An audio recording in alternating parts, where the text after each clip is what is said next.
तो personal history में मैंने आपको बर्थ का डिटेल आपको बताया, तो आपने बर्थ के बारे में पूछा, फुल टर्म और प्री मैच्योर, और कितने 10वें महीने में हुआ है, बर्थ क्राई था कि नहीं, बर्थ वेट कितना था, अंडर वेट था कि ओवर वेट था कि अप्रोप्रिएट था।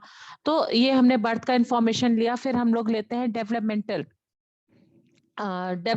हिस्ट्री, डेवलपमेंटल माइलस्टोन में हम लोग मेनली पूछते हैं कि जैसे कि जो बच्चे होते हैं, एक उनका टाइम होता है कि कब वो रिफ्लेक्स, जैसे पेडियाट्रिक्स एक बच्चा पैदा होता है तो पेडियाट्रिक्स चेक करते हैं, तो क्या चेक करते हैं, तो हर जैसे बच्चे जब पैदा होते हैं तो उनका रिस्पॉन्स रिफ्लेक्स के थ्रू मिलता है। तो कुछ कुछ रिफ्लेक्सेस होते हैं, रिफ्लेक्सिव बिहेवियर आप लोग समझते हो, जो ऑटोमेटिक विद इन सेकेंड होते हैं, that are reflexive yes ma'am. Behavior. जैसे यस आंख मैम। में कुछ चला जाना तो आप पलक झपका रहे हो, that is it is a reflex. तो जब पेडियाट्रिक्स चेक करते हैं तो कुछ रिफ्लेक्स बच्चों में चेक करते हैं, जैसे ग्रास्पिंग। जब छोटे बच्चे पैदा होते हैं तो आप उनके हाथ में जब अपना पाम में अपनी फिंगर रखते हो तो वो पकड़ लेते हैं, है ना, कभी नोटिस करा है आप लोगों ने? तो उसको यस बोला मैम। जाता है यस मैम। ग्रास्पिंग। एंड ऐसे ही एक होता है रोटो। रोटो जब ये सकिंग रिफ्लेक्स की, वो हर चीज को सक करने लगते हैं। अगर उनके माउथ के पास, लिप के पास आप फिंगर लेकर जाते हो तो अपना मुंह घुमाते हुए वो उसको सक करने की कोशिश करते हैं। तो कुछ इस तरीके के रिफ्लेक्स है जिसके बारे में बच्चे में अगर वो रिफ्लेक्स के लिए रिस्पॉन्स कर रहा होता है तो ठीक है, अगर नहीं कर रहा होता है तो इन्हीं रिफ्लेक्सेस के थ्रू पेडियाट्रिक्स चेक करते हैं कि ऑल इज ओके और नॉट। और भी चीजें देखते हैं, उसका वेट वगैरह तो देखते ही हैं, बट डेवलपमेंट जो बच्चे पैदा होते हैं तो कुछ रिफ्लेक्सेस उनमें इमीडिएटली होते हैं, उनको भी चेक करा जाता है। फिर कुछ कुछ चीजें टाइम टाइम पर आती हैं, जैसे कब बैठना शुरू करा, कब चल खड़ा होना शुरू करा, कब चलना शुरू करा, कब पहले इसने बात करना शुरू करा, कब बैबलिंग शुरू करी, कब वर्ड बोलना शुरू करा, कब सेंटेंस बोलना शुरू करा। ठीक है, कुछ इंडिकेट कर पाता है कि नहीं कर पाता है, टॉयलेट ट्रेनिंग कब हुई। तो ये सारी चीजें होती है डेवलपमेंटल माइलस्टोन। जो स्पेशल बच्चे होते हैं उनका डेवलपमेंटल यूजली डिले होता है, कि वो 2 साल की उम्र में भी खड़े नहीं हो पा रहे हैं, बिना सपोर्ट के बैठ नहीं पा रहे हैं। डिपेंड करता है कि कितनी सीवियर लेवल की उनमें डिसेबिलिटी है। और तो यूजली देखा गया है कि गर्ल्स का डेवलपमेंटल माइलस्टोन थोड़ा फास्ट होता है कंपेयर टू बॉयज। तो आपने बच्चे का डेवलपमेंटल माइलस्टोन पूछना है, उसके बाद आप क्या पूछोगे, उसके बाद चाइल्डहुड में आ गया कि चाइल्डहुड में किस तरीके का था, स्कूल में किस तरीके का था, पीर ग्रुप रिलेशन किस तरीके की थी। गाइस इसका एक फॉर्मेट है, वो फॉर्मेट भी मैं आपको भेज दूंगी, कि उस फॉर्मेट को मैंने बनाया है कि कब किस इंफॉर्मेशन को हम पूछते हैं, वो फॉर्मेट भी मैं आपको भेज दूंगी। कि पीर ग्रुप हो गया, कि गेम हो गए, कि सॉलिटरी गेम खेलता है कि ग्रुप में खेलता है। जैसे ऑटिज्म का बच्चा हमेशा सॉलिटरी गेम खेलता है, और जो नॉर्मल बच्चे होते हैं वो दूसरे बच्चों की तरफ अट्रैक्ट होते हैं, ग्रुप में खेलना चाहते हैं। ठीक है, तो किस तरीके के गेम खेलता है, बहुत वॉयलेंस वाले गेम गेम खेलता है कि किस तरीके के गेम खेलता है, खेलने का पैटर्न क्या है, स्कूल कितनी एज में बच्चा गया, स्कूल गया तो उसका बिहेवियर कैसा था, और लोगों के साथ मिक्स होता था कि नहीं होता था। ठीक है, एकेडमिक परफॉर्मेंस बच्चे की कैसी थी, पढ़ाई में कैसा रहा है, शुरू से बहुत ज्यादा एफर्ट करने पड़े हैं कि स्लो लर्नर रहा है। ये सारी चीजें हमने पूछी। देन एडोलसेंस की पीरियड में आता है, तो अगर एडोलसेंस हम पूछ रहे हैं तो फिर एडोलसेंस में हम पूछेंगे कि गर्ल्स है, गर्ल चाइल्ड है, तो हम लोग पूछेंगे कि इसका पीरियड कितने टाइम पर शुरू हुआ। ठीक है, लास्ट मेनिस्ट्रल पीरियड कब था, मेनिस्ट्रल पीरियड क्यों डेट पूछते हैं, एलएमपी अगर डिस्टर्ब होता है, पीरियड्स ऑलरेडी डिस्टर्ब हो, क्योंकि आपकी केस हिस्ट्री कहाँ कहाँ जानी है आपको नहीं पता। आप एक जो केस हिस्ट्री होती है उसमें बहुत ज्यादा टाइम लगता है, और हर बार कोई भी डॉक्टर, कोई भी साइकोलॉजिस्ट, कोई भी साइकेट्रिस्ट इतना टाइम नहीं दे सकता है कि हर बार जन्म की चीजों को लेकर बैठ जाए। तो ये एक रिकॉर्ड हो जाता है। अगर वो देख रहा है कि एलएमपी गड़बड़ हो रही है तो फिर, और कुछ दवाइयां ऐसी होती है जिनसे एलएमपी और गड़बड़ हो सकती है, तो वो वैसी दवाइयों को नहीं लिखेगा, वो दूसरे तरीके की मेडिसिन को लिखेगा। ठीक है, तो हर चीज का बहुत इंपॉर्टेंट रोल है।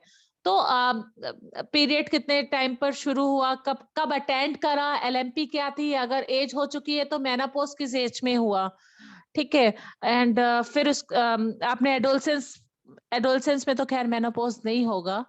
देन एडोलसेंस में आपने पूछ लिया, देन आपका एडल्टहुड आया, एडल्टहुड में कितने समय पे नौकरी करना शुरू करा, कहाँ कहाँ नौकरी करा, कब कब इसकी जॉब इसने चेंज करी, क्या प्रॉब्लम हुई थी, कितना पैसा कमा लेता था। देन मैरिटल हिस्ट्री, शादी हो गई है कि नहीं, जब शादी हुई है तो सेटिस्फैक्टरी रिलेशनशिप है कि नहीं, कि रोज आर्गुमेंट होता रहता है, किस तरीके का वाइफ के साथ रिलेशंस है, ठीक है। ये आप समझ पा रहे हो, पर्सनल हिस्ट्री समझ पाए हैं आप लोग? Yes ma'am. पर्सनल हिस्ट्री काफी ह्यूज है, मैं इसका एक फॉर्मेट भेज दूंगी, सॉरी मुझे भेज देना चाहिए था but I was very busy, तो मैं आपको नहीं भेज पाई, बट मैं आपके थर्सडे के क्लास के पहले श्योर भेज दूंगी इसको।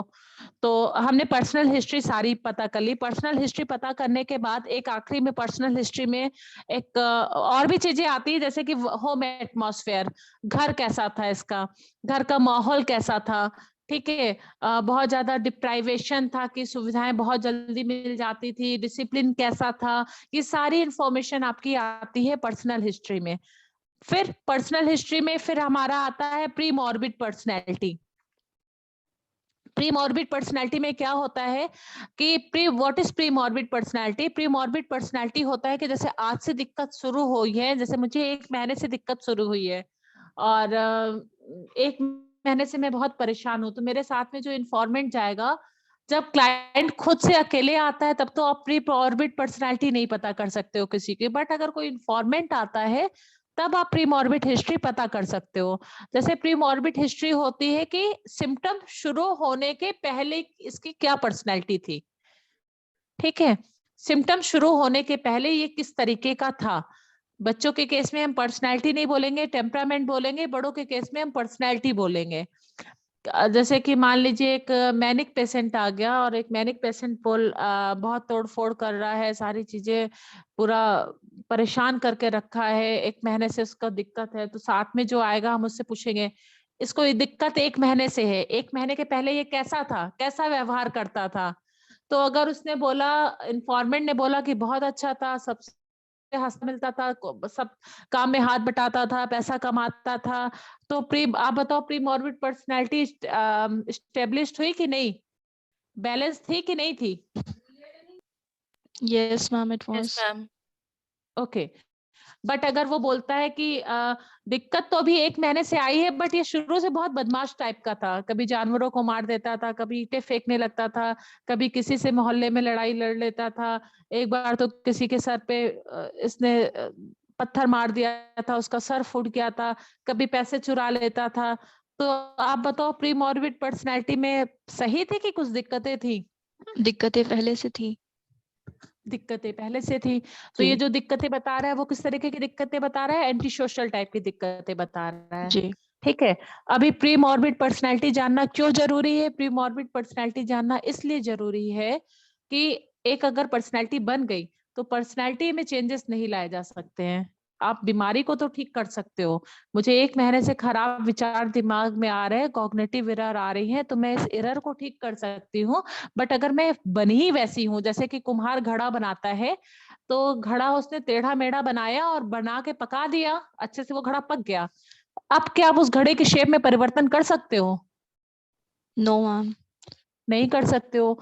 इसलिए प्री मॉर्बिड पर्सनैलिटी हमें जानना बहुत ज्यादा जरूरी है, क्योंकि हमें पता चल जाता है कि केस की प्रोग्नोसिस कैसी है, क्या इस केस में सुधार हो पाएगा कि नहीं हो पाएगा।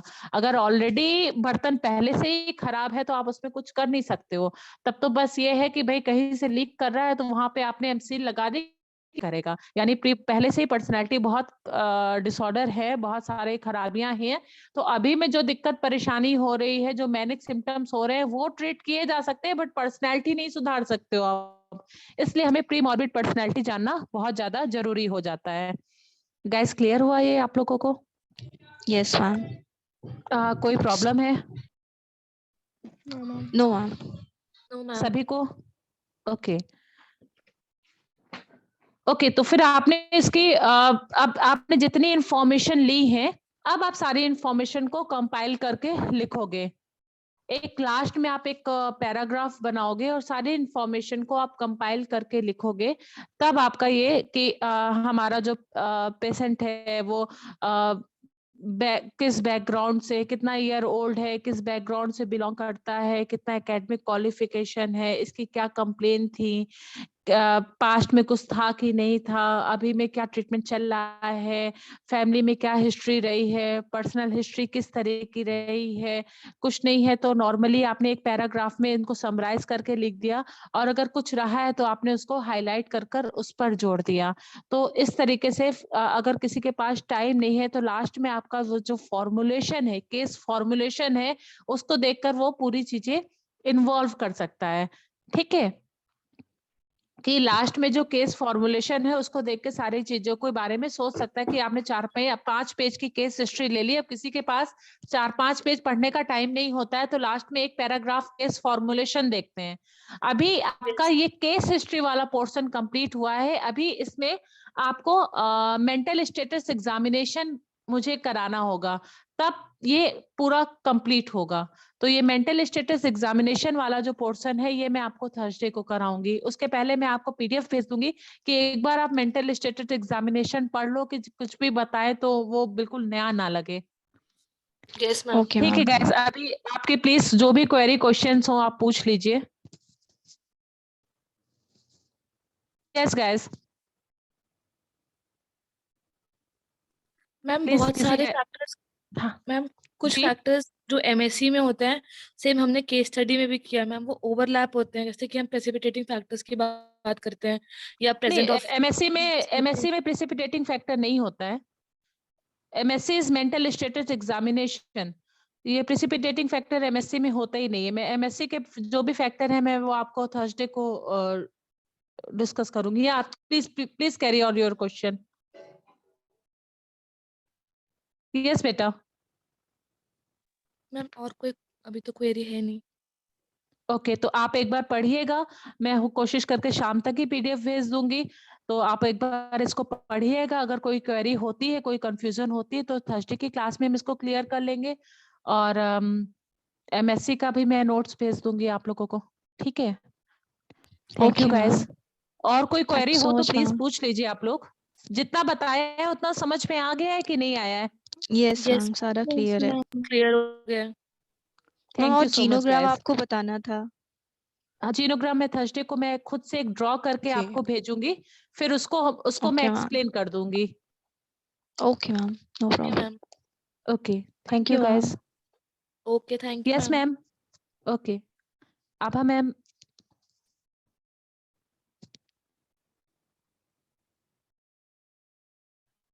ओके गैस, तो लीव करते हैं। Okay okay ma'am. Ma'am. Okay, ma'am. Thank you. Thank you so much guys, welcome. Thank you, ma'am.